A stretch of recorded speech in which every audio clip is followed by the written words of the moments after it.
हाँ, previous class तक हम लोग ने यहाँ तक पढ़ लिया था कि डिफरेंस क्या होता है क्वालिटेटिव या क्वालिटेटिव रिसर्च में, कुछ पॉइंट्स पर हमने बात की थी। आज हम लोग इसके आगे फर्दर पढ़ते हैं कि क्वालिटेटिव और क्वांटिटेटिव रिसर्च कितने टाइप्स के होते हैं। तो बेसिकली आप सभी के साथ में एक ये क्रेसवेल की रिसर्च इन एजुकेशन एक बुक है, उसका एक पिक आप लोग के साथ शेयर कर रही हूँ, जिसके माध्यम से हम जानेंगे कि क्वालिटेटिव और क्वांटिटेटिव रिसर्च कितने टाइप्स के होते हैं। तो आप सभी लोग इस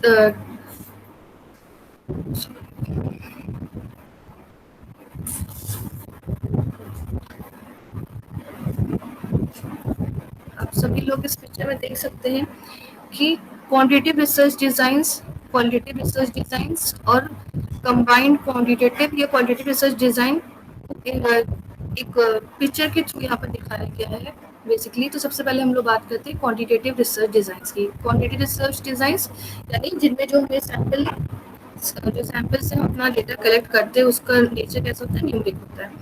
अब नेचर तो न्यूमेरिक होता है, लेकिन इंटरवेंशन रिसर्च या नॉन, जो हमारा क्वांटिटेटिव रिसर्च है वो कैसा है, इंटरवेंशन रिसर्च है या नॉन इंटरवेंशन रिसर्च है, इसके आधार पर भी रिसर्च को फर्दर कैटेगराइज किया गया है। इंटरवेंशन रिसर्च बेसिकली कौन से होते हैं? इंटरवेंशन रिसर्च वो रिसर्च होते हैं जिसमें किसी बेटरमेंट के लिए, किसी अच्छाई के लिए या किसी आउटकम को बेटर करने के लिए कुछ प्रोग्राम्स चलाए जाते हैं और उन प्रोग्राम्स का असर देखा जाता है उन आउटकम्स में चेंजेस के आधार पे।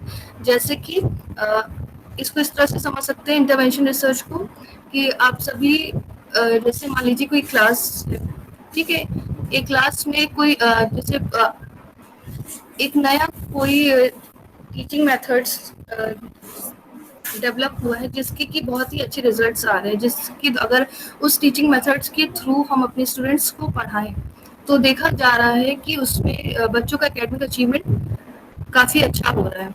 और जो कन्वेंशनल टीचिंग मेथड्स यानी बेसिकली हम लोग लेक्चर मेथड्स के थ्रू पढ़ाते हैं, तो उससे जो बच्चों का अचीवमेंट है अगर उससे पढ़ाएं और हम लोग जो न्यू टीचिंग मेथड एक इवॉल्व हुआ है उसके थ्रू बच्चों को पढ़ाएं तो देखा जा रहा है कि उसमें प्रीवियस स्टडीज से कि उनमें एकेडमिक अचीवमेंट में बढ़ोतरी हुई है। ठीक है, अब कोई एक रिसर्चर है, जैसे मान लीजिए ये जो न्यू टीचिंग मेथड है ये इवॉल्व हुआ है आपका अमेरिका समथिंग, किसी अमेरिका में, फ्रांस में, तो वहाँ की स्टडीज में देखा गया कि एक जैसे ब्लेंडेड लर्निंग मेथड है, ठीक है, ब्लेंडेड लर्निंग मेथड्स को अगर बच्चों पर अप्लाई किया जा रहा है यानी ब्लेंडेड लर्निंग मेथड्स पर आधारित लेसन प्लान्स को बच्चों को पढ़ाया जा रहा है तो देखा जा रहा है कि जो उनका एकेडमिक अचीवमेंट है वो इंक्रीज हो रहा है। अब कोई रिसर्चर है जो कि इंडिया का है और उसको इस रिसर्च से प्रभावित है, वो भी चाह रहा है कि इंडिया में भी ऐसी टेक्निक्स आए, ऐसी टीचिंग मेथोडोलॉजी को अडॉप्ट किया जाए। तो उसके लिए पहले वो क्या करेगा, एक रिसर्च करने की कोशिश करेगा। तो उसमें भी क्या करेगा बेसिकली कि बच्चों को उस कुछ जैसे पहले तो क्या करेगा, कुछ ही बच्चों पे अप्लाई करेगा। जनरलाइज करने के लिए सबसे पहले हम क्या करते हैं, पॉपुलेशन की कुछ पार्ट पर उसको अप्लाई करके देखते हैं। तो इंटरवेंशन रिसर्च में क्या होता है बेसिकली कुछ मतलब एक जैसे मान लीजिए आप 8th क्लास में देखना चाहते हैं तो 8th क्लास का आपने एक रैंडम सैंपल ले लिया, ठीक है, फिर उसमें से 2 ग्रुप बना लिया आपने, एक को हमने कंट्रोल ग्रुप बोला और एक को एक्सपेरिमेंटल ग्रुप बोला। कंट्रोल ग्रुप वो ग्रुप होता है जिसमें कि उस प्रोग्राम को यानी जो ब्लेंडेड लर्निंग पर आधारित टीचिंग मेथड है उसको यूज नहीं किया जाएगा, उसमें से कन्वेंशनल मेथड के थ्रू टीचिंग की जाएगी। एक दूसरा ग्रुप है जो एक्सपेरिमेंटल ग्रुप है, उसमें क्या किया जाएगा, उस कन्वेंशनल टीचिंग मेथड का यूज करके बच्चों को पढ़ाया जाएगा। ठीक है, अब 2 ग्रुप्स हमारे पास हैं, एक को पढ़ाया जा रहा है कन्वेंशनल टीचिंग मेथड से और एक को पढ़ाया जा रहा है आपका ब्लेंडेड लर्निंग टीचिंग मेथड के थ्रू। तो हम क्या करते हैं, हम क्या इफेक्टिवनेस दिखना चाहते हैं इसकी, यहाँ पर इंटरवेंशन क्या है आपका, ब्लेंडेड लर्निंग टीचिंग मेथड जो है जो किस लिए यूज हो रहा है, बच्चों के एकेडमिक अचीवमेंट को इम्प्रूव करने के लिए वो एक यहाँ पर इंटरवेंशन का काम कर रहा है। तो हम क्या करेंगे, दोनों ही ग्रुप्स के जो जैसे मान लिया 1 महीने तक हमने क्या किया, एक ग्रुप को कन्वेंशनल मेथड या जो भी लेक्चर मेथड के थ्रू पढ़ाया और जो दूसरा ग्रुप है एक्सपेरिमेंटल ग्रुप उसको हमने ब्लेंडेड लर्निंग टीचिंग मेथड के थ्रू पढ़ाया। फॉर अ टाइम पीरियड, जैसे 1 महीना पढ़ा लिया। फिर हमने क्या किया, जो उन्होंने उस समय कंटेंट को पढ़ाया हुआ उसकी उसके अचीवमेंट को जानने के लिए हमने इन्हें टेस्ट अप्लाई किया। ठीक है, फिर अगर ब्लेंडेड लर्निंग मेथड पर आधारित जो लेसन प्लान है उनके आधार पर पढ़ाए जाने वाले बच्चों का अगर एकेडमिक अचीवमेंट क्या होता है अच्छा आ रहा है, तो यहाँ पर एक तरीके से रिजल्ट ये आ रहे हैं कि ब्लेंडेड टीचिंग लर्निंग मेथड का यूज करने से बच्चों का एकेडमिक अचीवमेंट बढ़ता है। तो ये जो इस तरह की रिसर्चेस होती है जिनमें क्या किया जाता है, कोई ऐसा प्रोग्राम इंसर्ट किया जाता है जिसके द्वारा कोई बेटरमेंट हो सके, कोई सुधार हो सके या इंडिपेंडेंट वेरिएबल का असर इम्पैक्ट आप इस पर देख सकते हैं डिपेंडेंट वेरिएबल थे, तो उससे हम क्या कहते हैं, इंटरवेंशन रिसर्च कहते हैं। और वो क्या होता है, एक्सपेरिमेंटल रिसर्च कहलाता है। जैसे आप यहाँ देख सकते हो, ये इंटरवेंशन रिसर्च है। इंटरवेंशन रिसर्च में बताया गया कि explaining whether an intervention influences an outcome for one group as opposed to another group. जैसे मैंने बात की कि हमने क्या किया, लर्निंग एक ग्रुप में ब्लेंडेड लर्निंग मेथड को अप्लाई किया और दूसरे में कन्वेंशनल को। तो हम देखना इन्फ्लुएंस कर, जैसे ब्लेंडेड लर्निंग मेथड अगर अच्छा है तो वो इन्फ्लुएंस करेगा एकेडमिक अचीवमेंट को। तो इस तरह के जो रिसर्चेस होते हैं उन्हें बोला जाता है एक्सपेरिमेंटल रिसर्च। अब इसी तरह से कुछ ऐसे रिसर्चेस जिसमें कि इंटरवेंशन नहीं किया जाता है, यानी कोई प्रोग्राम उनके बेटरमेंट के लिए नहीं किया जाता है, सिंपली उसमें उनको दो तरीकों से बांटा जा सकता है। जैसे कि आप लोग यहाँ देख रहे होंगे, नॉन इंटरवेंशन रिसर्च को फर्दर डिवाइड किया गया है 2 कैटेगरीज में। इसमें पहला है एसोसिएटिंग और relating variables in a predictable pattern for one group of individuals. ठीक है, जिसको कि बोला जाता है कोरिलेशनल रिसर्च। कोरिलेशनल को सबसे पहले जान ले कोरिलेशन क्या होता है। कोरिलेशन को हिंदी में सहसंबंध कहते हैं। ठीक है, सहसंबंध क्या होता है, बेसिकली जैसे आपके पास 2 वेरिएबल है। ठीक है, एक वेरिएबल आपका आप मान लीजिए एज है और एक दूसरा वेरिएबल हाइट है। तो हम आमतौर पर हम देखते हैं कि जैसे जैसे हमारी एज बढ़ती है, ठीक है, जैसे जैसे हमारी एज बढ़ती, एज और हाइट हमने 2 लेनी है, जैसे जैसे हमारी एज बढ़ती है एक टाइम लिमिट तक, वैसे वैसे ही हमारी हाइट भी क्या होती है, उसी अनुपात में इंक्रीज होती है। यानी जो आपका एज है और जो आपका हाइट है उनमें क्या है, एक रिलेशन है, एक सहसंबंध है कि एक के बढ़ने के साथ साथ दूसरा बढ़ रहा है। या कह सकते हैं जब यहाँ पर भी क्या दिखा रहा है, आपका रिलेशन दिख रहा है 2 वेरिएबल्स के बीच में, एज और हाइट के बीच में, कि एज के बढ़ने पर आपकी हाइट बढ़ रही है, तो एक रिलेशन को दिखा रहा है। लेकिन इसमें क्या है कि एक वेरिएबल के बढ़ने पर दूसरा भी उसी दिशा में बढ़ रहा है। जब दोनों ही वेरिएबल्स आपके कैसे होते हैं, इस प्रकार से होते हैं कि दोनों एक ही डायरेक्शन में मूव करें, तो उसे हम कहते हैं पॉजिटिव कोरिलेशन। ठीक, अब ऐसे ही जैसे जैसे कोई दूसरा एग्जांपल है कि अगर कोई 2 वेरिएबल है एक्स और वाई, और एक्स के बढ़ने से वाई में कमी देखी जा रही है। ठीक है, जैसे जैसे जिस अनुपात में एक्स वेरिएबल में बढ़ोतरी हो रही है उसी अनुपात में आपका वाई वेरिएबल में क्या हो रहा है, कमी को नोट किया जा रहा है। तो वहां पर हम कहते हैं कि दोनों ही जो वेरिएबल्स हैं उनमें संबंध तो है। क्यों? क्योंकि एक के बढ़ने पर ही दूसरा घट रहा है, इसका मतलब संबंध तो है, लेकिन यहाँ पर संबंध कैसा है, नेगेटिव है, नेगेटिव डायरेक्शन में। एक बढ़ रहा है तो दूसरा क्या हो रहा है, आपका कम हो रहा है। तो ऐसे कोरिलेशन को क्या बोलते हैं, नेगेटिव कोरिलेशन। ठीक, अब अगर 2 वेरिएबल्स ऐसे हैं जिनमें से कोई मान लीजिए एक्स और वाई है, एक्स के बढ़ने पर वाई पर कोई फर्क नहीं पड़ रहा है, या वाई के घटने पर एक्स पर कोई असर नहीं पड़ रहा है, यानी दोनों में ही कोई अगर परिवर्तन हो रहा है, तो दोनों पे अगर कोई एक दूसरे का असर नहीं होता है, तो वहां पर हम कहते हैं जीरो कोरिलेशन। ठीक, जब आपका रिसर्च कोई इस प्रकार का हो जिसमें हम क्या करते हैं, किसी एक ग्रुप ले लिया, जैसे आप क्या करना चाहते हो, इसको एग्जाम्पल समझ लो कि आप सेकेंडरी स्कूल स्टूडेंट्स के एकेडमिक अचीवर और उनकी इंटेलिजेंस का रिलेशन देखना चाहते हो कि क्या जिन बच्चों की इंटेलिजेंस ज़्यादा है उनका एकेडमिक अचीवमेंट भी ज़्यादा है, या जिन बच्चों का एकेडमिक अचीवमेंट कम है उनकी इंटेलिजेंस भी कम है। तो ये क्या है, 2 वेरिएबल्स है, लेकिन इसमें एक ध्यान देने वाली बात है कि इसमें ग्रुप एक ही है। जैसे मान लीजिए आपने क्या किया, 8 क्लास के स्टूडेंट्स पे आप ये स्टडी अप्लाई करना चाहते हो, तो रेंडमाइजेशन के थ्रू आप क्या करोगे, किसी स्कूल से एक सेक्शन को आप प्राप्त कर लोगे, आपको सिलेक्ट कर लोगे, फिर उसमें क्या करोगे, उस ग्रुप पर 2 वेरिएबल्स पर आपको क्या करना है, रिलेशनशिप को देखना है, इंटेलिजेंस और एकेडमिक अचीवमेंट को। तो आपके दोनों ही हाँ मैम हाँ बताइए। कुछ स्टूडेंट है व्हाट्सएप पे मैसेज कर रहे हैं, ज्वाइन नहीं कर पा रहे हैं। ज्वाइन नहीं कर पा रहे, sorry 1 minute. Ji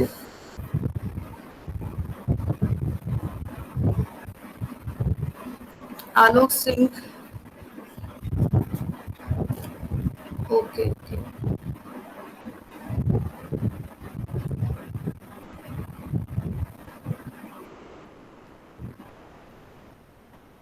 thank you बताने के लिए।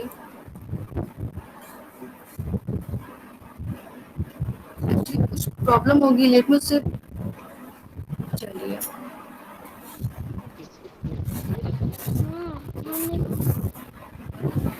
आप सभी लोग से रिक्वेस्ट है कि आप लोग अपना माइक म्यूट कर लीजिए, क्योंकि डिस्टर्बेंस हो रहा है थोड़ा सा। ओके, तो कोरिलेशन रिसर्च बेसिकली कौन से रिसर्च होते हैं? वो रिसर्च जिनमें किसी एक ग्रुप का किन्हीं दो वेरिएबल्स, दो या दो से अधिक वेरिएबल्स पे क्या देखा जाता है, रिलेशन को चेक किया जाता है, उनके बीच में रिलेशनशिप है या नहीं है, इस चीज को अगर हम देखते हैं तो वो आपका रिसर्च कोरिलेशनल रिसर्च होता है। जैसे अभी हमने एग्जाम्पल में बताया कि आप कोई ऐसी स्टडी करना चाहते हो, आप देखना चाहते हो कि क्या जो सेकेंडरी स्कूल स्टूडेंट्स हैं उनके एकेडमिक अचीवमेंट और उनकी इंटेलिजेंस में कोई रिलेशन है, तो ऐसा रिसर्च क्या कहलाएगा? आपका कोरिलेशनल रिसर्च। इसमें भी हम क्या कर रहे हैं, कोई इंटरवेंशन नहीं कर रहे, कोई भी ऐसा प्रोग्राम इंसर्ट नहीं कर रहे जिसके द्वारा बच्चों का क्या हो, बच्चों में कुछ बेटरमेंट हो। बस हम बेसिकली यहाँ देख रहे हैं एकेडमिक अचीवमेंट, दो वेरिएबल्स लिए किसी एक ग्रुप के और उनके बीच में रिलेशनशिप को मेजर कर रहे हैं।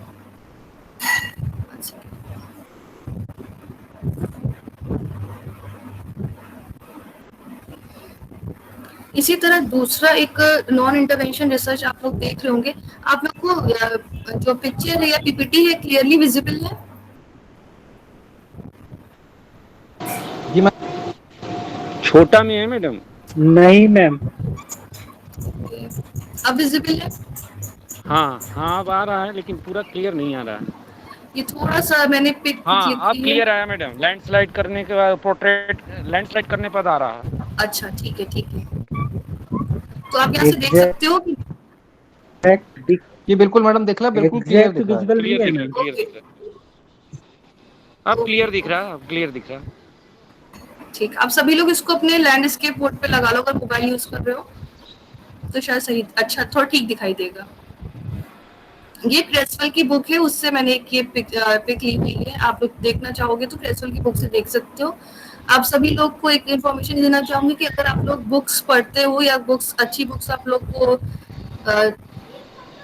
अच्छी बुक्स को आप पढ़ना चाहते हो तो pdfdrive.com एक वेबसाइट है जिसपे ऑलमोस्ट सभी बुक्स, बेसिकली फॉरेन की बुक्स आपको, अब्रॉड जो कि मेरे ऑथर्स हैं उनकी बुक्स काफी आपको मिल जाएंगी वहां से।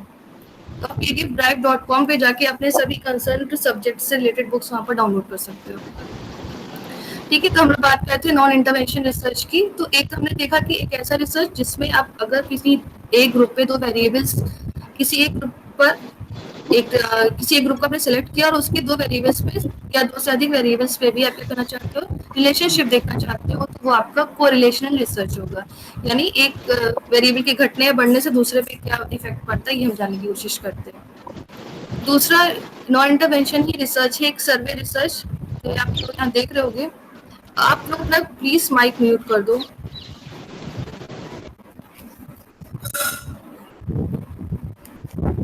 Thank you. Survey research basically क्या होता है, जो प्रेजेंट सिचुएशन होती है उसमें क्या ट्रेंड्स चल रहे हैं। ठीक है, जैसे इस समय आप लोग देखोगे कि काफी टीचिंग का कौन सा ट्रेंड चल रहा है, ऑनलाइन टीचिंग का ट्रेंड चल रहा है। कोविड-19 की वजह से हम सभी बातें हैं कि ऑनलाइन टीचिंग के लिए, तो इस समय क्या ट्रेंड चल रहा है आपका कि ऑनलाइन टीचिंग का बहुत ज्यादा जोर है।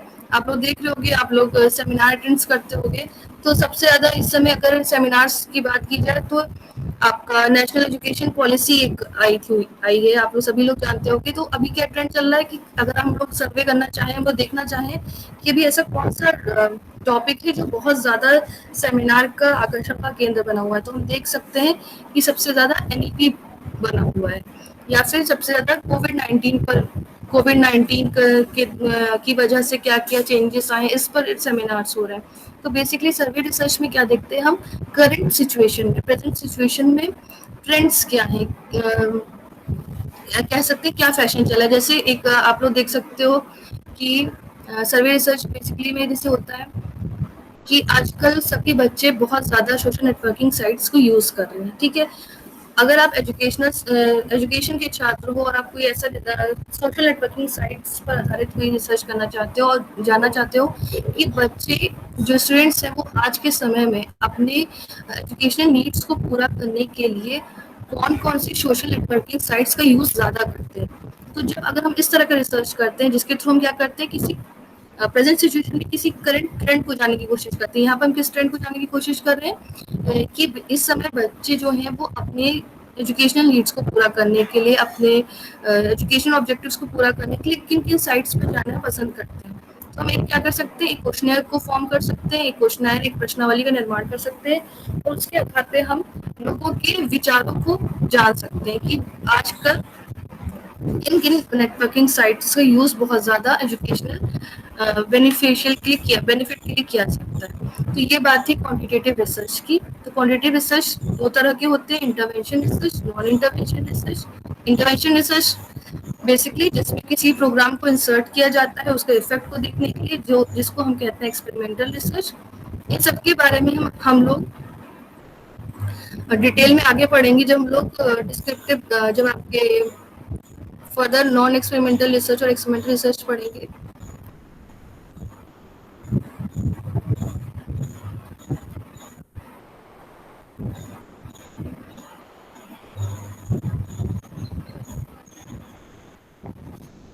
ठीक है, और नॉन इंटरवेंशन रिसर्च में हमने देखा कि एसोसिएशन अगर देखते हैं हम लोग वेरिएबल्स के बीच में तो उसे हम कोरिलेशन रिसर्च कहते हैं। और अगर हम किसी टारगेट पॉपुलेशन का क्या जानना चाहते हैं, मत जानना चाहते हैं, ओपिनियन जानना चाहते हैं या किसी फैशन का एक ट्रेंड देखना चाहते हैं तो उसके लिए हम सर्वे रिसर्च यूज करते हैं। अब बात आती है क्वालिटेटिव रिसर्च डिजाइन की। ठीक, तो इसको भी कुछ कुछ क्राइटेरिया के आधार पर फर्दर डिवाइड किया गया है। पहला आप लोग देखोगे यहाँ पर पिक्चर में कि फर्स्ट है exploring common experiences of individuals to develop a theory, जिसको कहा गया है ग्राउंडेड थ्योरी रिसर्च। जो ग्राउंडेड थ्योरी रिसर्च है वो बेसिकली ग्लेजर और स्ट्रॉस ने 1967 में इस मेथड को के प्रोपाउंडर हैं वो सब, ये दोनों। इसमें क्या किया जाता है, जो ग्राउंडेड थ्योरी रिसर्च होता है इसमें बेसिकली पहले से कोई थ्योरी अवेलेबल नहीं होती है आपके पास। इसमें क्या करते हैं, इसमें इंडिविजुअल्स से हम क्या करते हैं, डेटा कलेक्ट करते हैं। पहले डेटा कलेक्ट करते हैं और उन डेटा की कोडिंग के आधार पे, उन डेटा में सिमिलैरिटीज के आधार पे, उन डेटा का जैसे जो हमने डेटा लिया है वो इंटरव्यूज के फॉर्म में लिया है, टेक्स्ट इंटरव्यूज में लिया है, ऑडियो के फॉर्म में लिया है, टेक्स्ट के फॉर्म में लिया है, तो उसकी उसकी वो करते हैं, रिपोर्टिंग करते हैं, उनमें फिर कॉमन चीज़ों के आधार पे थीम्स को जानने की कोशिश करते हैं। तो इसका डिटेल फिलहाल अभी आप लोग को इतना वो नहीं करने की जरूरत है।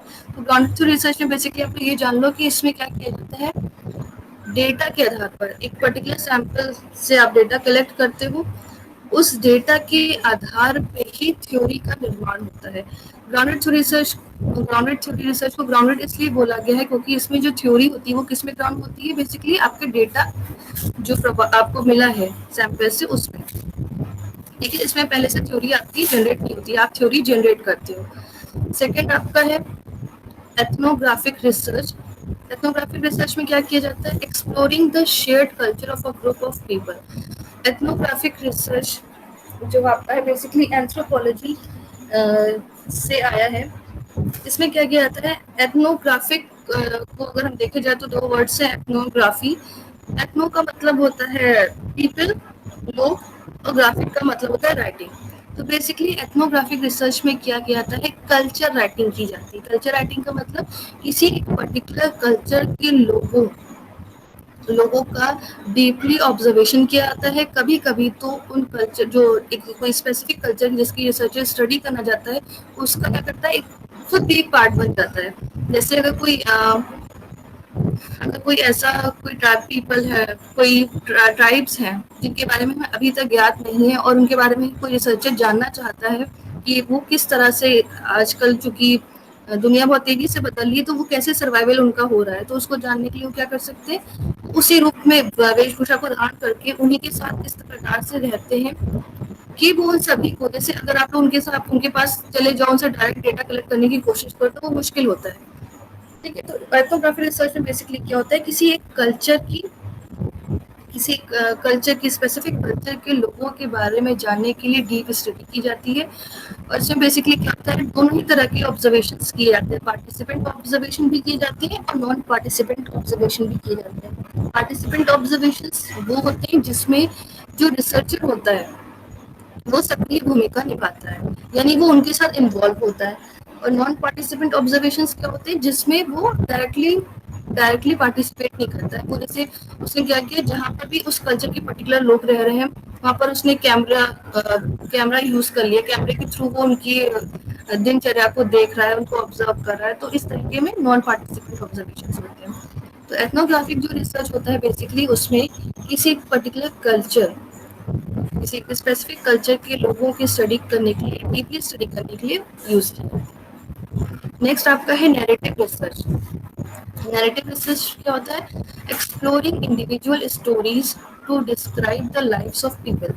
नैरेटिव रिसर्च में क्या होता है, नैरेटिव रिसर्च में बेसिकली किसी इंडिविजुअल की, किसी एक व्यक्ति की जीवन गाथा के बारे में जाना जाता है, उसके और जानने के लिए इंटरव्यूज का यूज किया जाता है, उसके एक्सपीरियंसेस को बताया जाता है। और फिर क्या करता है रिसर्चर, इन सभी चीज़ों को एनालिसिस करके उसे एक स्टोरी फॉर्म में बताता है, इसलिए इसको नैरेटिव रिसर्च कहा जाता है।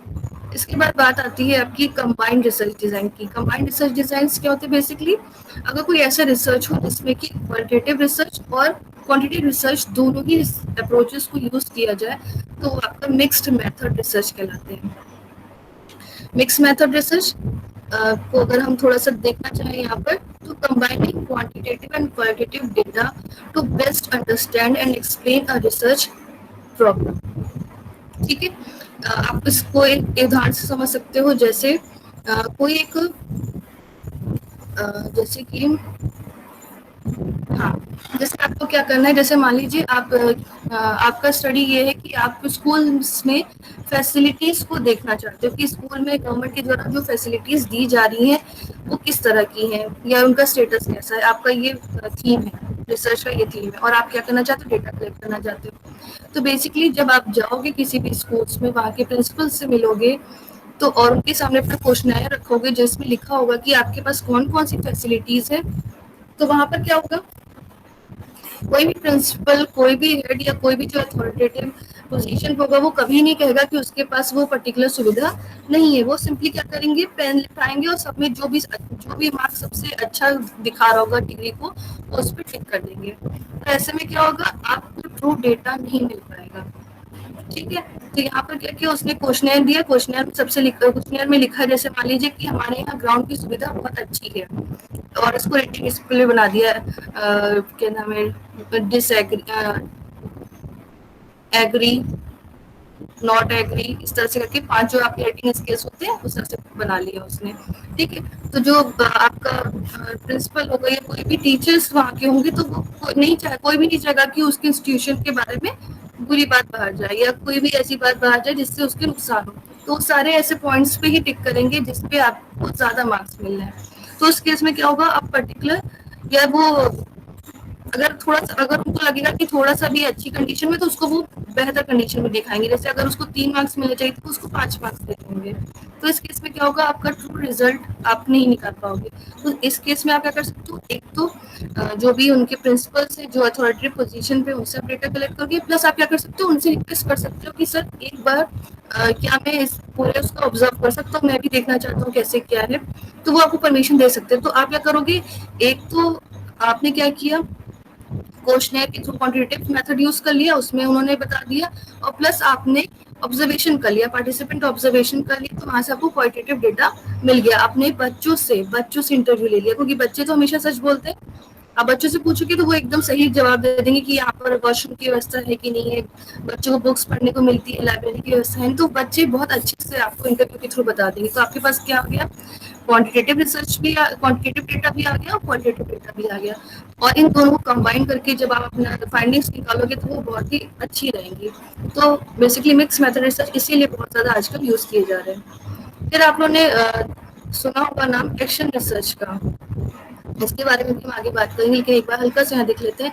इसमें क्या किया जाता है, एक्शन रिसर्च बेसिकली क्या होता है, इसमें कोशिश की जाती है कि किसी एक पर्टिकुलर सेटिंग जैसे किसी एक इंस्टीट्यूट में, किसी एक फर्म में, किसी एक फैक्ट्री में जो भी समस्या है जो एक वहाँ की इमीडिएट समस्याएं हैं उनको कैसे दूर किया जाए। ठीक है, तो एक्शन रिसर्च का जो एरिया होता है वो बहुत ही छोटा होता है कंपैरिजन टू अदर रिसर्चेस। इसमें बेसिकली किसी एक इंस्टीट्यूट की, किसी एक कंपनी की, मतलब एक पर्टिकुलर इंस्टीट्यूट के अंदर जो कोई भी प्रॉब्लम ऐसी है जिसको इमीडिएट सॉल्व करना है, तो उसके लिए जो एक रिसर्च किया जाता है उसको हम कहते हैं एक्शन रिसर्च।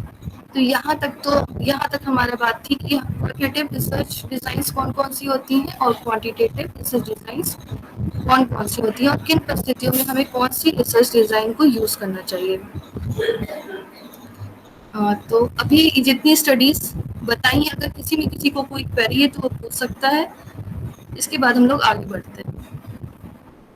ये तो आपका अभी तक का था कि टाइप्स ऑफ रिसर्चेस में qualitative research and quantitative research. अब हम बात करेंगे जो मैंने आप लोग को बताया था कि हम लोगों ने टाइप्स ऑफ रिसर्च को कैटेगराइज किया है किसके बेसिस पे, एक तो नेचर ऑफ डेटा के बेसिस पे, और अब हम बात करेंगे टाइप्स ऑफ रिसर्चेस की on the basis of purpose.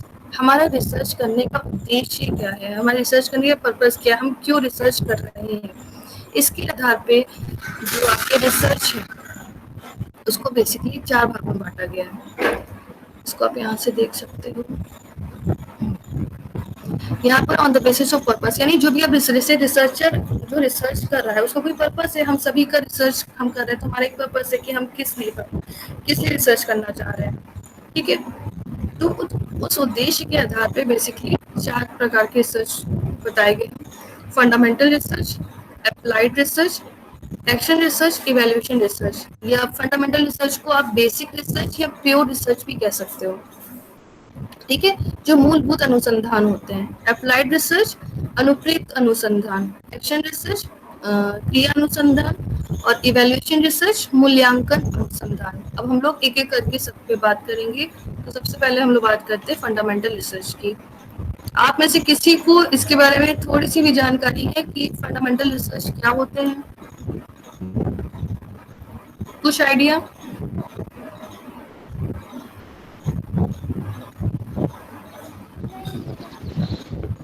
After literature review के बाद जो समस्या के आगे हम लोग बढ़ते हैं मैडम, उसको फंडामेंटल रिसर्च में मेंशन करते हैं। फंडामेंटल रिसर्च स्टार्टिंग पॉइंट है, उसे हम बेसिक रिसर्च या फंडामेंटल रिसर्च है। राजीव, आपकी बिल्कुल भी आवाज नहीं आ रही है। मैम ऐसी ऐसी रिसर्च जिससे नई थ्योरीज और नए तथ्यों की जानकारी और खोज की जाना है। बिल्कुल सही। नए ज्ञान की, किसी भी समस्या की प्राथमिक जानकारी खोजना ही स्टार्टिंग पॉइंट है। बिल्कुल सही। असगर, नेहा दोनों ने बहुत ही सही अच्छा बताया। उन्होंने से बताया कि नई, जब हमें क्या करना होता है, जब हमारा यूनिक रिसर्चर का एम क्या होता है, नई थ्योरी को डेवलप करना, किसी नई नॉलेज को जनरेट प्राइमरी रिसर्च, तो वो आपका रिसर्च, हाँ, प्राइमरी रिसर्च बेसिकली कौन सी रिसर्च होती है जिसका मेन एम, जिसमें रिसर्चर का मेन एम क्या होता है कि जो भी एग्जिस्टिंग नॉलेज है उसमें किस नॉलेज को और जोड़ना, ऐड ऑन करना। ठीक है, तो हम लोग इसके बारे में एक एक पॉइंट्स पढ़ते जाते हैं और फिर उसके बारे में चर्चा करते आते हैं कि जो फंडामेंटल रिसर्चेस हैं बेसिकली वो क्या होते हैं या उनकी क्या कैरेक्टरिस्टिक्स होती है। तो जैसा कि अभी असगर और नेहा ने बताया कि इनका मेन कंसर्न क्या होता है, इनका मेन कंसर्न होता है बेसिकली थ्योरी का फॉर्मुलेशन करने के लिए या जो भी एग्जिस्टिंग नॉलेज है उसमें और नॉलेज ऐड करने के लिए। तो it is primarily concern with the formulation of a theory और contribution to the existing body of knowledge. ठीक है, एक नई थ्योरी को जनरेट करना, जैसे अभी तक रिसर्च के कारण जो आपके रिसर्च हो रहे, जो अनुसंधान हो रहे हैं, उसी की वजह से हम लोग आज शायद ऑनलाइन टीचिंग पॉसिबल है। आप लोग ऑनलाइन टीचिंग का लाभ उठा पा रहे हो, हम सभी लोग जुड़ पाए हैं इस वजह से रिसर्च के ही आधार पे, क्योंकि नई नई थ्योरीज जनरेट होती जा रही है। ठीक है, अगर नई थ्योरीज का जनरेशन ना हो तो फिर हम लोग अभी भी वैसे ही होते, प्रिमिटिव मैन। ठीक, तो फंडामेंटल रिसर्च बेसिकली कौन से होते हैं जिनका मुख्य उद्देश्य ही ये होता है कि हम क्या कर सकें, नई थ्योरी को जनरेट कर सकें, नए सिद्धांतों को का प्रतिपादन कर सकें और साथ ही साथ जो नॉलेज हमारे पास अभी है उसमें और नई नॉलेज को जोड़ सकें। ठीक है, जैसे पहले इसको इस तरह से समझ सकते हैं कि पहले हमारे पास क्या था, लैंडलाइन फोन्स थे जो कि वायर, जिनमें कम्युनिकेशन वायर के थ्रू होता था। फिर धीरे धीरे आपके वायरलेस मोबाइल्स आने लगे। अब आप लोग देखिए फैक्स मशीन आ गई है, तो क्या ना वायरलेस, वायर से हम लोग क्या आ गए, वायरलेस पे आ गए। तो ये किससे पॉसिबल हुआ है, न्यू न्यू नॉलेज के एड ऑन होने से ही ये सारी चीजें पॉसिबल हो पाई हैं। ठीक, इसमें सेकेंड है, it is not directed towards the solution of immediate practical problems. जो फंडामेंटल रिसर्च होता है इसका ये किसी भी तरीके से ये नहीं चाहता है कि कोई आपकी जैसे मान लीजिए आपकी कोई समस्या अभी हाल फिलहाल में उत्पन्न हुई है और इस समस्या को दूर करना फंडामेंटल रिसर्च का उद्देश्य बिल्कुल भी नहीं है। इसका उद्देश्य सिंपली क्या है, थ्योरी जनरेशन में या एग्जिस्टिंग बॉडी ऑफ नॉलेज को इंक्रीज करना होता है, ना कि किसी इमीडिएट प्रैक्टिकल प्रॉब्लम। जैसे कोई समस्या आ रही है, जैसे इसको समझ सकते हैं, आप लोग कोई उदाहरण दो अगर आप लोग के इसमें माइंड में आ रहा है। लिटरेचर रिव्यू मैडम इसका मूल होगा फंडामेंटल रिसर्च का। कोई पहले से प्रॉब्लम्स हम लोग देख लें और आज जो न्यू प्रॉब्लम्स जनरेट हो रहे हैं उस पहले के आधार पर नए प्रॉब्लम्स को दूर करें और नया चीज खोज कर दें। तो ये अप्लाइड रिसर्च होता है। अप्लाइड रिसर्च में हम लोग क्या करते हैं, एग्जिस्टिंग नॉलेज का यूज करते हैं for the sake of ease of things. Fundamental research के द्वारा जो काम किया गया है उसका एप्लीकेशन जिस फील्ड के लिए किया जाएगा वो अप्लाइड रिसर्च है। इसको आप कह सकते हो जैसे इंजीनियरिंग। ठीक है, बहुत से बच्चे हो सकता है आप लोग में नहीं, आप लोग में नहीं फिलहाल, जो इंजीनियरिंग के स्टूडेंट्स है वो बेसिकली क्या करते हैं, जैसे हमारा क्या है, जो थ्योरीज है, थ्योरीज को प्रैक्टिकल पार्ट में कन्वर्ट करना। जो ऐसी रिसर्च जो क्या करती हैं, जो थ्योरीज को प्रैक्टिकल पार्ट्स में कन्वर्ट करती हैं। जैसे अभी हम इसकी बात करेंगे आगे अप्लाइड रिसर्च में, है ना। तो अप्लाइड रिसर्च में क्या होता है, जो थ्योरीज हमारे पास ऑलरेडी अवेलेबल है उनका यूज करके अपनी डेली लाइफ की जो प्रॉब्लम्स है उन्हें क्या करना, दूर करना। जैसे यहाँ पर चलिए फंडामेंटल की बात करें, लेकिन एक बार बात कर लेते हैं। जैसे पहले देखिए बहुत भारी सामान को उठाने के लिए क्या करना पड़ता था, बहुत सारे लोगों को लगना पड़ता था। ठीक है, जैसे कोई बड़ा सा पत्थर लुढ़काना है तो उसके लिए 10-12 आदमी लगे हैं उसको गिराने के लिए। लेकिन जब क्या हुई, थ्योरी जनरेट हुई, आप लोगों ने पढ़ा होगा लीवर थ्योरी, है ना, जिसमें क्या होता है, फलक्रम होते हैं, ये सब होते हैं। तो हमने क्या किया, छोटे छोटे औजार के द्वारा हम क्या कर सकते हैं, उसको आराम से एक बड़े से पत्थर को एक इंसान ही क्या कर सकता है, एक जगह से दूसरी जगह लुढ़का सकता है। ठीक है, या फिर आप लोग ये समझ सकते हो कि जैसे आप लोग का ये है प्रेशर दाब, आप लोगों ने पढ़ा होगा, आप लोग सभी लोग ने साइंस थोड़ा पढ़ा होगा 8-9 तक। तो उसमें क्या है, जैसे दाब जो होता है, दाब क्या होता है आपका, फोर्स अपॉन एरिया या बल अपॉन क्षेत्रफल होता है। ठीक है, ये तो थ्योरी, ये सिद्धांत, ये रूल है। इस रूल का एप्लीकेशन आप लोग बता सकते हो कहाँ पर होता है? ये जैसे कोई नाव पानी में तैर रहा है, उस पे थ्रस्ट लगाता है वो नाव, और पानी ऊपर से अब थ्रस्ट लगाता है, तो ये प्रेशर का एग्जांपल है। अच्छा। कोई भी जैसे सिंग, जैसे हम लोग नेल लेते हैं, पानी में गिर जाता है नेल, तो वो उसका एरिया कम हो जाता है और प्रेशर वहाँ ज़्यादा है, यानी प्रेशर मीन्स फोर्स ज़्यादा है, जिसके कारण दाब ज़्यादा होने से वो नेल नीचे चला जाता है, जबकि बड़े बड़े बोट्स तैरते रहते हैं। ये जो आप बता रहे हो, ये बेसिकली आपने बायोन्स फोर्स पढ़ा होगा, उत्प्लावन बल पढ़ा होगा। हाँ, बायोन्स फोर्स है या उत्प्लावन बल, ये उसके उदाहरण से जो मैं बात कर रही हूँ कि हाँ ठीक है, फोर्स अपॉन एरिया, उसका यूज आप उसमें डैम्स में देखो।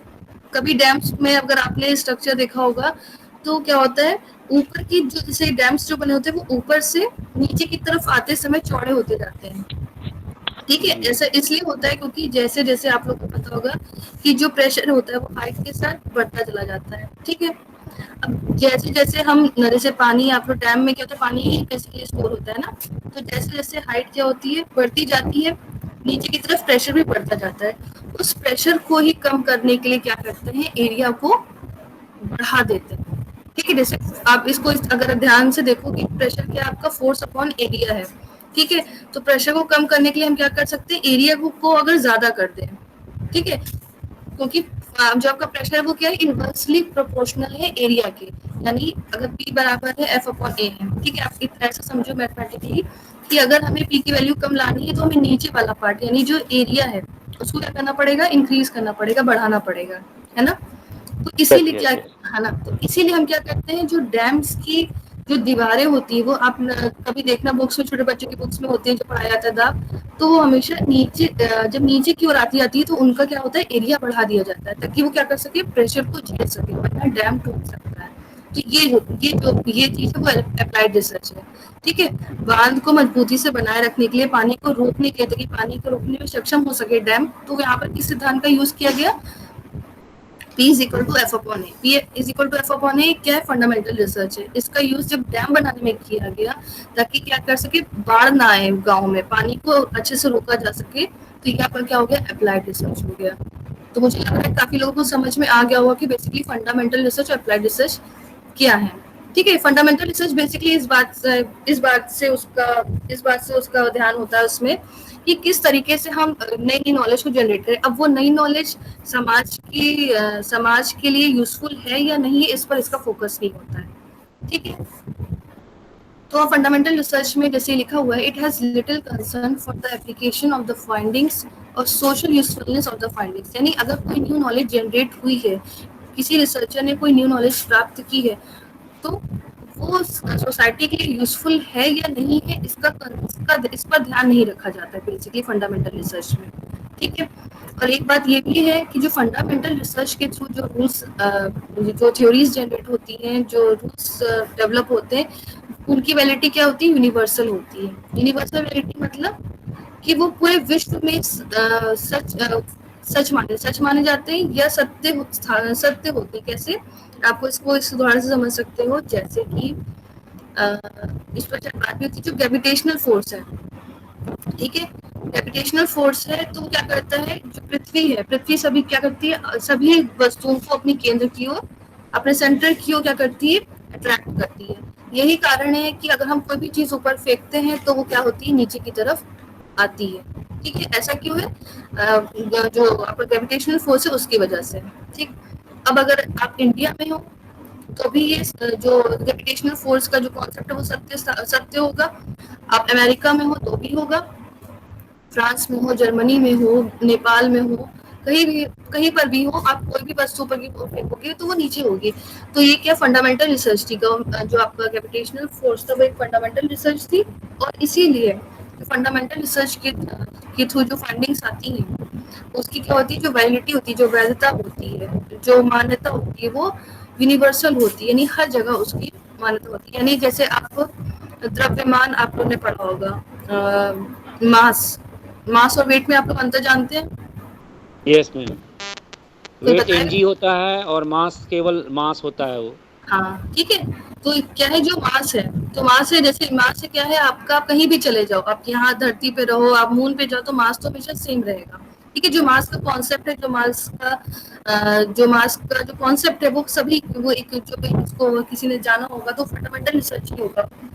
तभी होता है ना कि जैसे आप मून पे चले जाए तो बाई 6 हो जाता है आपका जो भी वेट होगा, तो लोग समझते हैं कि हम पतले हो गए या हम वैसे थोड़े से पतले हो गए, तो वो ऐसा नहीं है, आपका मास उतना ही रहता है, बस आपका वेट चेंज हो जाता है, ठीक है। तो वेट आपका क्या है, mg। तो mg क्या है, आपका fundamental weight, W is equal to mg, fundamental research के थ्रू आया हुआ एक फॉर्मूला है, एक रूल है, जो कि हर जगह अप्लाई होता है। किसी भी जगह पर आप चले जाओगे तो आपका जब वेट कैलकुलेट होगा तो आपके मास में हमेशा g से मल्टीप्लाई किया जाएगा, ठीक।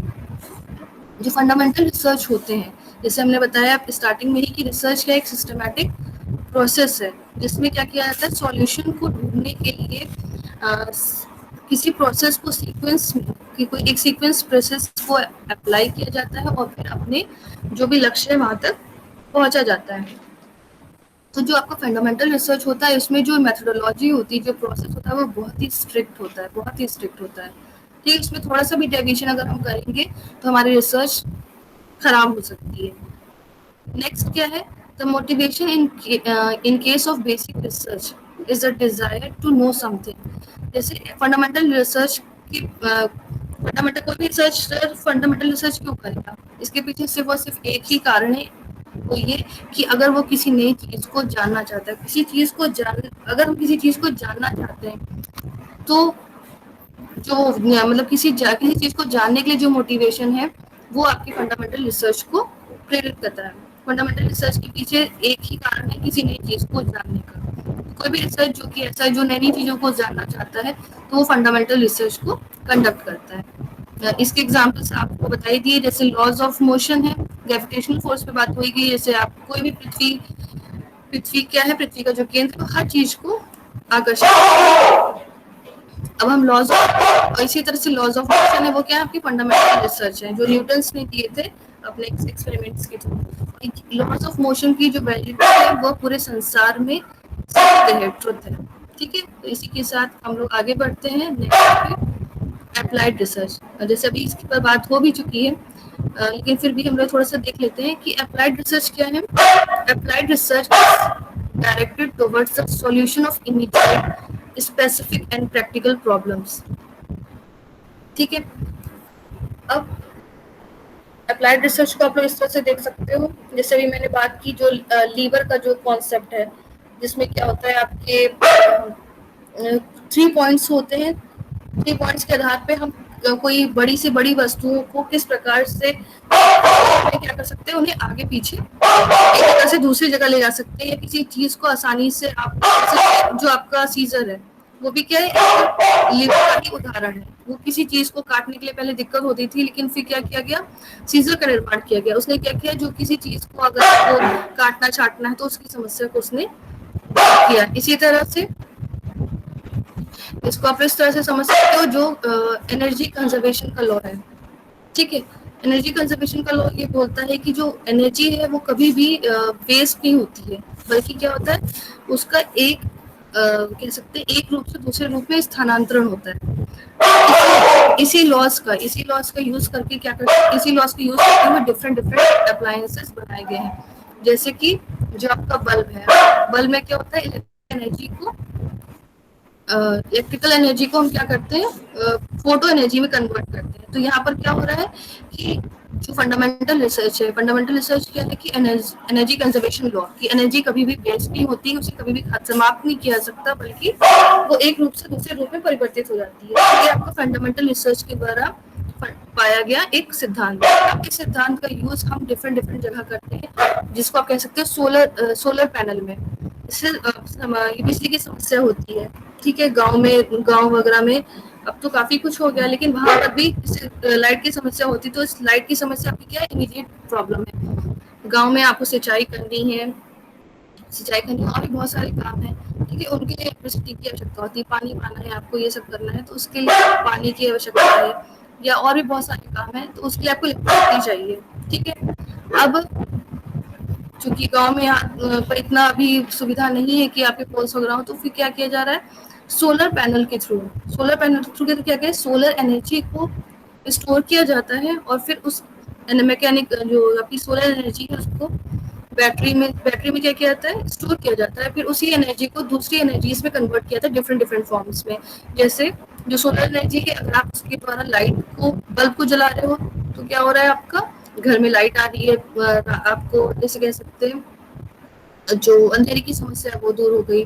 ठीक है, आपको कोई चीज पीसनी है, अब सिलबट्टे तो यूज नहीं होते, गांव में भी चाहे होते होंगे, लेकिन बहुत जैसे कुछ है, जल्दी काम करना है आपको और बहुत सारे लोग आए हुए हैं, आपको मसाला पीसना है, तो आप क्या कर सकते हो, मिक्सी में डाल सकते हो। वहां पर क्या हो रहा है, आपका सोलर एनर्जी मैकेनिकल एनर्जी में चेंज होके आपका एक काम को आसान कर दे रही है। ठीक, तो जो बेसिकली अप्लाइड रिसर्च क्या होते हैं, उनका जो वो होता है, उद्देश्य होता है, वो क्या होता है कि जो एक आपकी इमीडिएट प्रॉब्लम्स हैं, जो प्रैक्टिकल प्रॉब्लम्स हैं, उन सभी को दूर करना। ठीक है, और इसमें अप्लाइड रिसर्च जो बेसिकली किया जाता है, जैसे हमने बात की थी कि जो आपकी फंडामेंटल रिसर्च है उसमें जो फाइंडिंग्स आ रही हैं उनका यूज समाज के लिए है या नहीं, इस पर ध्यान नहीं दिया जाता है। लेकिन जो अप्लाइड रिसर्चेस हैं, it has great concern for the application of the findings और social usefulness of the findings। यानी इसमें अप्लाइड रिसर्च बेसिकली किस लिए किए जाते हैं, ताकि उनका सामाजिक क्या कह सकते हैं, समाज में जो परेशानियां हैं उन्हें दूर किया सके, उनके लिए वो उपयोगी हो। फिर इसमें जो आपकी रिसर्च जो मेथोडोलॉजी होती है, जो प्रोसेस होती है, वो उतनी स्ट्रिक्ट नहीं होती है as comparison to fundamental research. ठीक है, फिर इसका आप एग्जांपल देख सकते हो। इसका एग्जांपल मैंने आप लोगों को अभी समझाया, shapes of dam, principle of conservation of energy, ये दोनों ही जो एग्जांपल्स हैं वो किसके हैं, अप्लाइड रिसर्च के हैं। ठीक है, अब हम लोग आगे बढ़ते हैं नेक्स्ट उस पे, एक्शन रिसर्च पे। ठीक, एक्शन रिसर्च बेसिकली क्या होता है? एक्शन रिसर्च इस बात पे जोर देता है जिसके द्वारा जो प्रैक्टिशनर्स होते हैं वो अपनी प्रैक्टिस को इम्प्रूव कर सकते हैं। प्रैक्टिशनर किसी भी फील्ड में, टीचर हो चाहे डॉक्टर हो चाहे कोई कंपनी का ओनर हो चाहे, तो ये सब क्या, टीचर क्या करता है, टीचिंग प्रैक्टिस करता है, डॉक्टर अपनी प्रैक्टिस करता है, कंपनी का जो है वो अपनी लीडरशिप को प्रैक्टिस करता है। तो ये बहुत सारी चीजें जो इन सभी चीजों को प्रैक्टिशनर कह सकते हो कि हम क्या करते हैं, हमेशा चीजों को प्रैक्टिस करते रहते हैं और इम्प्रूव करते रहते हैं। तो एक्शन रिसर्च एक मौका देता है प्रैक्टिशनर्स को कि वो समस्याओं को समझें और उन समस्याओं को सुलझाकर अपने आप में इम्प्रूवमेंट ला सकें। ठीक है, तो the objective of such research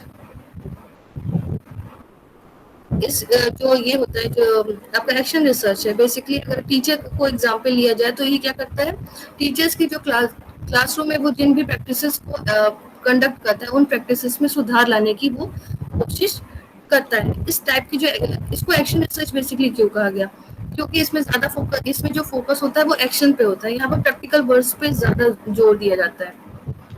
इसको आप इस तरह से एग्जांपल समझ सकते हो कि जैसे कोई टीचर है, ठीक है, वो मैथमेटिक्स टीचर है और वो बहुत मैथ्स में बहुत अच्छा पढ़ाता है, लेकिन उसको देखने में आ रहा है कि उसकी क्लास में कुछ बच्चे ऐसे हैं जो मैथ्स में इतना अच्छे से पढ़ाने के बावजूद भी शायद उनको क्या हो रहा है, उनका समझ में नहीं आ रहा है। तो ये पर्टिकुलर एक इंस्टीट्यूट के अंदर, एक क्लास के अंदर की समस्या है, तो उसका स्कोप भी कम हो गया। ठीक है, अब टीचर क्या करता है इसमें, टीचर ये जानने की कोशिश करता है एक्शन रिसर्च के द्वारा कि बच्चों को मैथमेटिक्स में क्या प्रॉब्लम आ रही है। ठीक, तो इसके लिए कुछ स्टेप्स हैं कि सब स्टेप्स क्या होते हैं एक्शन रिसर्च में। सबसे पहले तो प्रॉब्लम को आइडेंटिफाई करना। ठीक है, प्रॉब्लम को आइडेंटिफाई करना, अगर हम अभी इसी एग्जांपल की बात करें, जैसे कोई मैथमेटिक्स का टीचर है, उसने ये प्रॉब्लम आइडेंटिफाई की कि ये जो बच्चे हैं वो मैथ्स में उनका जो अचीवमेंट है वो उतना अच्छा नहीं हो रहा जितना होना चाहिए। ठीक है, दूसरा स्टेप क्या है, डिफाइनिंग एंड डिलिमिटिंग द प्रॉब्लम। मतलब मैथ्स में प्रॉब्लम है ये टीचर ने जान लिया, लेकिन दूसरे स्टेप में अब टीचर क्या करता है कि जो उसकी प्रॉब्लम है उसको क्लियरली परिभाषित करता है, उसको डिलिमिट करता है। डिलिमिट का मतलब आप सभी लोग को शायद पता होगा कि डिलिमिट का मतलब होता है कि अपने क्षेत्र को स्पष्ट कर देना। जैसे मान लीजिए आप सभी लोग अभी आगे रिसर्च करोगे, अपना थीसिस के लिए करोगे रिसर्च, तो उसमें हमें बताना होता है कि हमारा जो स्टडी है वो किन किन जिलों पे एप्लीकेबल है। जैसे हम लोग यूपी में, उत्तर प्रदेश राज्य में रहते हैं, तो उत्तर प्रदेश राज्य में भी किस जिले में, जैसे आप किसी डिस्ट्रिक्ट लेवल पे स्टडी कंडक्ट कर रहे हो तो आप जिले का नाम लिखोगे, यानी आप क्या कर रहे हो, अपनी प्रॉब्लम को डिलिमिट कर रहे हो, उसका एरिया स्पष्ट कर दे रहे हो कि हम उत्तर प्रदेश के हैं, लेकिन जो हमारा स्टडी है वो कहाँ तक की है, वो केवल इस पर्टिकुलर जिले में ही अप्लाई की जाएगी। या जिले, अगर आप जिले से कम लेवल पे कर रहे हो मंडल्स पे, तो आप इन मंडल्स के बारे में लिखो कि हमारा इन मंडल्स तक ही एप्लीकेबल रहेंगी जो इसकी फाइंडिंग्स होंगी। तो बेसिकली इसमें क्या करता है, अगर यही वाला एग्जांपल लें तो टीचर ने पहले तो आइडेंटिफाई कर लिया कि मैथ्स में प्रॉब्लम है, फिर बात करता है कि मैथ्स में कौन से टॉपिक में प्रॉब्लम है। जैसे बच्चों को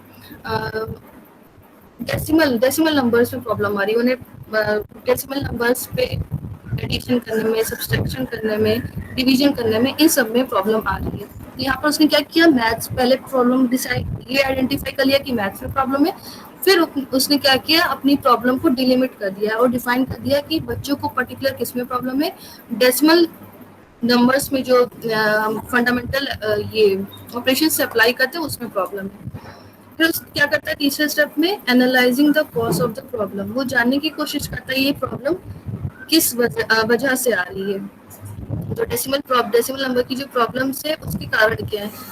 मे भी हो सकता है कि बच्चों को मल्टीप्लाई, जो फंडामेंटल ऑपरेशन है वो सही से ना पता हो, या उन्हें ये नहीं पता है कि मल्टीप्लाई कर रहे हैं तो उन्हें डेसिमल किस प्रकार से गिन के लगाना चाहिए, या प्लस कर रहे हैं तो उन्हें यूनिट और टेंस का ध्यान रखना चाहिए।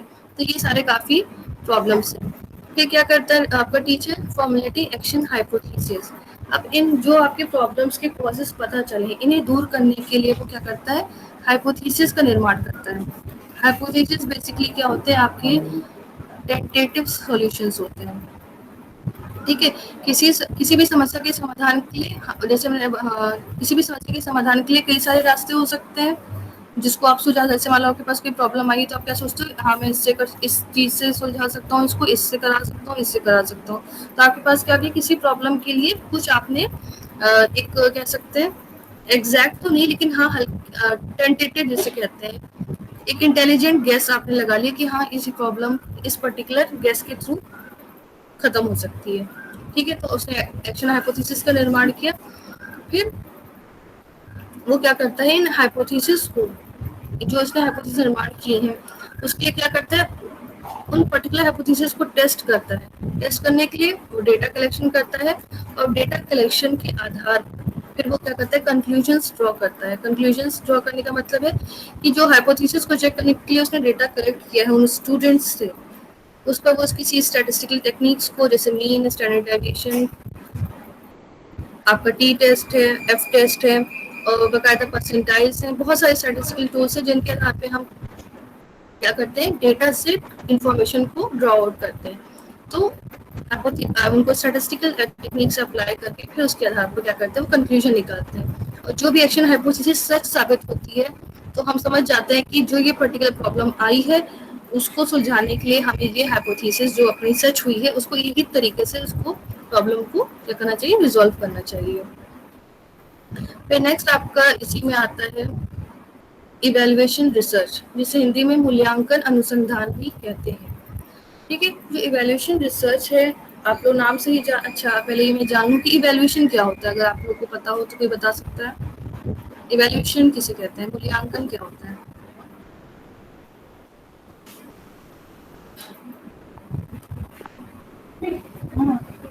What is evaluation? पुनर्मूल्यांकन के बारे में। हाँ बताइए बताइए, कोई बता रहा था आंसर। मैम कोई थ्योरी जो है स्टेप बाय स्टेप कैसे डेवलप हुई है over a period of time, अच्छा, इसी का स्टडी करना जो है वही। मैम इवैल्यूएशन का किसी भी समस्या के बारे में। हाँ, हाँ बताइए बताइए। हेलो मैम किसी भी समस्या के बारे में पहले मुराली मुराली बता दीजिए, मुराली आप बताइए फिर सुसंगत अध्ययन करना और अपना पॉजिटिव और आवाज क्लियर नहीं आ रही है। Central government ma'am. हेलो, हाँ असगर आप बोल रहे हैं, आप बताइए बताइए बताइए बताइए। जी मैम, मैं ये कह रहा हूँ कि जैसे सेंट्रल गवर्नमेंट ने मॉनेटरी पॉलिसी को हिंदुस्तान में लागू किया, तो इवैल्यूएशन में हम की कोशिश करेंगे कि सरकार की ये पॉलिसी ग्रामीण रोजगार में आवाज नहीं आ रही है, सब लोग एक साथ बोल रहे हैं। हाँ असगर थोड़ा सा आप अपना इंटरनेट कनेक्टिविटी को चेक करो, मेरे ख्याल से बहुत इंटरप्शन है वॉइस में आपके।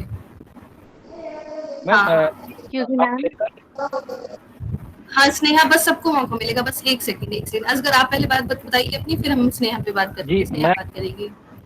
गवर्नमेंट को ऑल ओवर इंडिया में इम्प्लीमेंट किया। ठीक है ठीक है। ग्रामीण क्षेत्रों के ग्रामीणों को, लोगों को, मजदूरों को किस हद तक रोजगार मिला और उनको साल में कितने दिन रोजगार मिल पाया और उस रोजगार से उनके जीवन स्तर में क्या सुधार पड़ा है। हाँ असगर आपने पूरा इवैल्यूएशन रिसर्च समझा दिया मुझे लगता है। मैंने अभी फिलहाल इवैल्यूएशन ही पूछा था, आपने बहुत अच्छा बताया, इवैल्यूएशन रिसर्च ही बताया पूरा। तो भी हम आगे इसको लेते हैं। स्नेहा आप क्या बताना चाहते बेटा? मैम इवैल्यूएशन को हम एक तरह से ये कह सकते हैं कि किसी एक मापदंड के अनुसार हमको ये तय करना होता है, देखना होता है कि क्या वो जो भी कोई नीति है, फॉर एग्जाम्पल अगर रिसर्च वर्क में देख रहे हैं तो अगर कोई नीति है या कोई प्रोग्राम है, क्या वो उस मापदंड में सही बैठ रहा है कि नहीं बैठ रहा है। क्या वो जो प्रोग्राम हमने लिया है या उठाया है या इनपुट किया है, क्या वो आगे चल के वो हमारे लिए लाभदायक होगा कि नहीं, तो हम उसको इवेलुएट करते हैं, हम समझते हैं, हम अच्छा। मापदंड लेते हैं, ओके। हम उसका सिग्निफिकेंस ढूंढने की कोशिश करते हैं। ठीक है, अच्छा बताया आपने स्नेहा। इवैल्यूएशन को एकदम सिंपली मैं एक छोटा सा एग्जांपल ले रही हूँ। जैसे क्या हुआ है कि एक क्लास है, क्लास में टेस्ट लिया गया, मैथ्स का टेस्ट लिया गया, उसमें 10 सवाल दिए गए, ठीक। अब क्लास में आप लोग जानते हो कि सब एक क्लास में सभी तरह के बच्चे होते हैं, हाई आईक्यू के भी होते हैं, जिनका हाई अचीवमेंट है, जिनका एवरेज है, जिनका लो है, इस तरह के होते हैं। लेकिन क्या हुआ, कुछ टेस्ट में गड़बड़ी रही या क्या हुआ, सभी को 9-10 मार्क्स मिल गए, ठीक। अब जो क्लास में इनमें से मान लीजिए 9 क्लास के बच्चे थे, 9 क्लास में 30 बच्चे थे, 30 बच्चों के मार्क्स कितने आए, 8, 9, 10 में आए, ठीक है। 10 में से किसी के 8 आए, 10 में से किसी के 9 आए, 10 में से किसी के 10 आए। और हम जानते हैं, हमें जैसे प्रीवियस हम लोग ऑब्जर्वेशन करते रहते हैं टीचर्स, तो हमें पता है कि इस क्लास में हाईली इंटेलिजेंट बच्चा भी है, एवरेज भी है, और आपका क्या है, लो इंटेलिजेंट बच्चा भी है, ठीक है। लेकिन मार्क्स तो सबके 8, 9, 10 आए, ठीक है। तो जो 8, 9, 10 मार्क्स बच्चे को टेस्ट के आधार पर मिले, तो ये कहलाता है आपका मापन, ठीक है, या मेजरमेंट। मेजरमेंट क्या होता है, किसी भी किन्हीं भी ऑब्जेक्ट्स को उनके गुणों के आधार पर एक अंक प्रोवाइड कर देना, एक संकेत दे देना। जैसे 8, 9, 10 मार्क्स मिले, ये क्या आपके मापन। अब ये जो 8, 9, 10 मार्क्स हैं, उनका वैल्यू जजमेंट जो होता है वो आपको होता है इवैल्यूएशन, ठीक है। ऐसा तो नहीं कि 8, 9, 10 मार्क्स जो बच्चों के, सभी बच्चों के 8, 9, 10 मार्क्स आके, इसका मतलब ये थोड़ी ना कि सभी बच्चे उस पर्टिकुलर सब्जेक्ट में बहुत ज्यादा इंटेलिजेंट है, ये सबको बहुत ही अच्छे से समझ में आ रहा है। तो बाई चांस हो सकता है टेस्ट इतना इजी हो कि सबके मार्क्स कितने आ गए, 8, 9, 10, ठीक है। तो उन मार्क्स उनको मार्क्स का वैल्यू को निर्धारित करना कि उनका मूल्य कितना है, ठीक है। जैसे आप लोग इस तरह समझ सकते हो मूल्यांकन को कि 1 मीटर का कपड़ा आपने ले लिया, ठीक है। एक मीटर बाई 1 मीटर का आपसे बोला गया कि टेबल क्लॉथ लेकर आना है सभी बच्चों को। सभी बच्चे डिफरेंट तरीके का ले आए, तो सबका मेजरमेंट तो सेम है, ठीक है। सबको 1 बाई 1 का कपड़ा मिल गया, लेकिन वो कपड़े की क्वालिटी कैसी है, उसकी वैल्यू क्या है, इसको निर्धारित करना ही क्या होता है, आपका इवैल्यूएशन होता है, ठीक। तो अभी जैसे असगर ने बताया कि एक कोई जो भी आपकी आवाज साफ नहीं आई, लेकिन शायद समझ में जो मुझे आया कि कोई एक प्रोग्राम जो चलाया जा रहा है, उसका क्या इम्पैक्ट पड़ा, जैसे, ठीक है, उसका क्या इम्पैक्ट पड़ा, उसके लिए जो अनुसंधान किया था वो आपका इवैल्यूएशन रिसर्च होता है। इसको इवैल्यूएशन रिसर्च को आप सिंपली थोड़ा सा देख सकते हो, इसको इस तरह समझ सकते हो, जैसे जो सर्व शिक्षा अभियान है, ठीक है। तो बेसिकली उसका उद्देश्य क्या था कि एक पर्टिकुलर एज तक सभी बच्चों को क्या मिल सके, फ्री एजुकेशन मिल सके। तो उसके लिए पूरा इंडिया लेवल पे सर्व शिक्षा अभियान को चलाया गया एक ही। और बेसिकली इवैल्यूएशन रिसर्च क्या होता है, एक ऐसा रिसर्च होता है जो सोशल इंटरवेंशन, जैसे भी हमने बात की, इंटरवेंशन को भी एक प्रोग्राम होता है जो कि किसी भी के भी लिए, बट किसी के भी बेटरमेंट के लिए, अच्छाई के लिए या सुधार के लिए यूज किया जाता है। तो सर्व शिक्षा अभियान एक क्या था, एक ऐसा प्रोग्राम था जिसका उद्देश्य क्या था कि जो आपके जो एक पर्टिकुलर आयु वर्ग तक के लोग हैं उनको फ्री शिक्षा दी जाए, ताकि सभी का हमारी लिटरेसी रेट क्या हो सके, बढ़ सके। ये हमारा एक उद्देश्य था, एक सुधार करने का एक जरिया था जिसके द्वारा सभी को अच्छी शिक्षा मिल सके और फ्री मिल सके, ठीक है। तो ऐसे को चलाया गया। अब कुछ समय चलाने के बाद मान लीजिए गवर्नमेंट्स ने कहा कि देखिए क्या असर पड़ा है, ठीक है। तो वो जो सोशल इंटरवेंशन प्रोग्राम है सर्व शिक्षा अभियान, उसका लोगों पर क्या असर पड़ा, बच्चों पर क्या असर पड़ा, लिटरेसी रेट पर क्या असर पड़ा, क्या सभी बच्चे स्कूल जाने लगे या ड्रॉप आउट रेट्स हुए हैं, या कहीं किन्हीं जगहों पर क्या हो रहा है, जो सर्व शिक्षा अभियान है उसने बहुत ही अच्छा प्रोग्रेस किया है, वहाँ के सभी लोग लिटरेट हो गए और सभी लोग आगे बढ़ावा दे रहे हैं अपने परिवार में। तो इवैल्यूएशन रिसर्च बेसिकली क्या होता है, किसी भी सोशल इंटरवेंशन जो होता है उसका, जो सोशल इंटरवेंशन प्रोग्राम जिनके लिए चलाया जा रहा है उस पर उनका क्या असर पड़ा है, इसको जानने के लिए ही आपका रिसर्च जो किया था उसे इवैल्यूएशन रिसर्च कहते हैं, ठीक है। तो आप यहाँ से देख सकते हैं, evaluation research is the systematic assessment of merit और worth of time, money, effort and resources spent in order to achieve the गोल।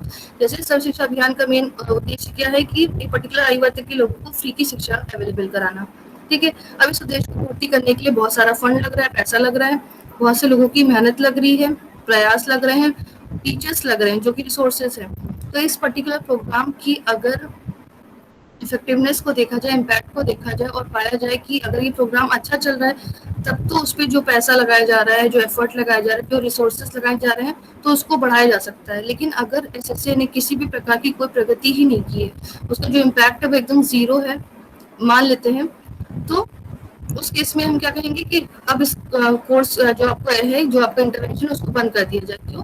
क्योंकि इस पे जितना भी पैसा लगाया गया, जो एफर्ट किए जा रहे हैं वो सब कहीं ना कहीं बेकार हो रहे हैं, वर्थलेस हो रहा है। तो बेसिकली इवैल्यूएशन रिसर्च किसी भी सोशल इंटरवेंशन प्रोग्राम के इम्पैक्ट को तो देखता है, साथ में ये भी देखता है कि क्या इसको आगे जारी रखा जाए या ना जारी रखा जाए, या इसमें कोई क्या कह सकते हैं, किसी भी प्रोग्राम के लिए डिसीजन मेकिंग का भी एक काम करता है। ठीक है, तो आज के लिए मुझे लगता है यहाँ तक काफी है। अगर इसमें अभी तक जो आपको समझाया गया उसमें कोई क्वेरी है तो आप पूछ सकते हो, और उसके बाद फिर हम अटेंडेंस ले लेंगे आपकी। किसी को कोई भी क्वेरी हो तो वो पूछ सकता है।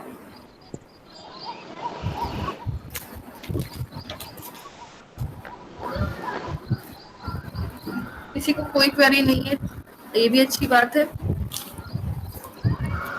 और अगर कोई क्वेरी तो आप बेहिचक पूछ सकते हैं। मैं अटेंडेंस बोल रही हूँ तो आप लोग बताइएगा। आलोक, मुरली कुमार मैडम, मुरली कुमार। मैं आपके नाम बोलूंगी, फिर आप प्रेजेंट या एब्सेंट बताना मुझे। Alok Kumar Singh, Asghar, yes ma'am. ज्ञान लोक, yes ma'am. Bhanu Pratap, yes ma'am. Bhanu Pratap, इमाम हुसैन, यस मैम। ओके, अंकित श्रीवास्तव, अंकित श्रीवास्तव, यस मैम, आवाज आ रही है? अंकित श्रीवास्तव नहीं है मैम है। हाँ, अंकित बेटा को। यस मैम, अंकित बोले हैं। Yes ma'am. अपर्णा पांडे, ठीक, अपर्णा पांडे। मैम आवाज आ रही है मैम? अंकित श्रीवास्तव बोल रहा हूँ। हाँ, हो गया अंकित, आपका हो गया। अपर्णा पांडे का हो गया। Neha Singh present ma'am. Sneha present ma'am. Pratibha, yes ma'am. Yes ma'am. Okay, Prem Prakash Singh, yes ma'am. Rajeev Kumar ma'am Prem हाँ, प्रेम का हो गया, प्रेम प्रकाश सिंह का हो गया अटेंडेंस। मैम प्रतिभा का भी हो गया। Rajeev Kumar, yes ma'am. राजीव कुमार ठीक है। Vivek Kumar, yes ma'am. राजीव कुमार आपका हो गया। विवेक प्रेजेंट है? एक सेकेंड। आलोक सिंह, एक मिनट में चेक कर लूं। आलोक सिंह, अंकित श्रीवास्तव हो गए। अपर्णा पांडे, मैम अंकित श्रीवास्तव क्या हो गया? अंकित आपका हो गया, ठीक है। अपर्णा का हो गया। मैं भानु प्रताप। भानु प्रताप का भी हो गया। भानु प्रताप का हो गया। मैं बोल रही, एक मिनट रुक जाइए, आप बस 2 सेकंड रुक जाइए। मुरली कुमार, यस मैम। आप फर्स्ट टाइम आई है। कंप्यूटर अटेंडेंस आप देखिए, कुछ स्टूडेंट्स के नाम मेरे पास नहीं है, तो जिनका नाम नहीं, फर्स्ट टाइम मैं कल ही ज्वाइन किया हूँ मैडम। सेकंड टाइम है ये मेरा क्लास। हाँ, तो मैं ये कह रही हूँ जिन बच्चों का नाम नहीं लिया गया वो अपना नाम बता दे मुझे। Murali Kumar madam. Yes ma'am. Okay, Murali के अलावा कौन बच्चा है जो आज आया है? मुरली हो गए, और एक मिनट, स्वीटी सिंह कोई है?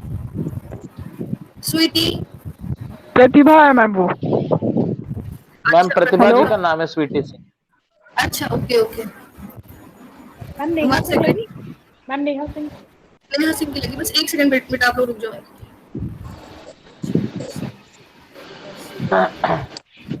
ओके, हो गया सबका। अब 13 स्टूडेंट्स प्रेजेंट हो। अगर आज मुरली कुमार नए जुड़े हम लोग के साथ, और यस मैम। और इमाम हुसैन। Yes ma'am. पांडे हो गया। अपर्णा पांडे। मैं फिर से बोल दे रही हूँ, आप लोग का जिसका नाम नहीं हो मुझे बता देना। आलोक प्रेजेंट है? Yes ma'am.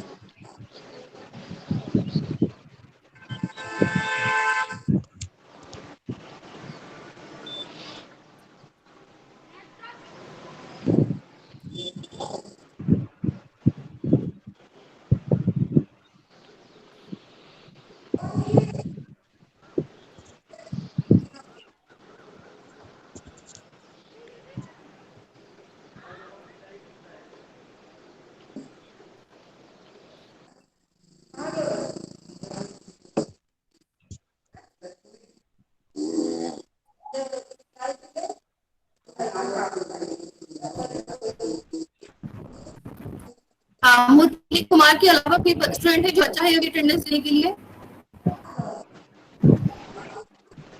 मुरली कुमार का हो गया ना मैडम? यस। हाँ, हो गया। ओके। ठीक है, थैंक यू क्लास। फिर हम लोग नेक्स्ट क्लास में फिर से मिलेंगे। Thank you ma'am. Thank you, ma'am. Thank you ma'am. Thank you ma'am.